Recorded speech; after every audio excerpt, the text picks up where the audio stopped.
Here is the 2013 to 2017 Honda Accord. It's the exact same process for both the left and right side. Let's go ahead and pop the trunk. Now once the trunk is open, the way to access the bulb is from behind over here. We need to get these 3 clips off and then peel this carpet back. For that you will need a flathead screwdriver. Let's go ahead, use a screwdriver and pull the middle part of the clip out a little bit. And now at this point you can just grab the clip and pull it out straight, and now it's out, and repeat the process for the other 2 clips. This is the second one. The third clip over there, get it out as well, and now you can peel this carpet back, and that gives you access to the bulb.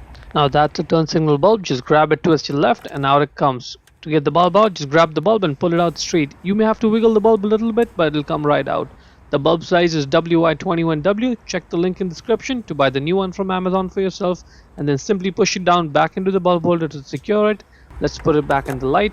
Make sure it's sitting in flush like this, then twist your right to lock. And now let's put the carpet back. Make sure the middle part of the clip is pulled out when you put it in the hole there, and push it in to secure it. Repeat the process for the other 2 clips, and that's pretty much it. Hope you found the video useful. Before we go, let me give a quick shout out to Naya Motors Inc. for letting us use the car today to film the videos. They are a used car dealer here in Ottawa, Canada. Check out the link in the description for their entire inventory.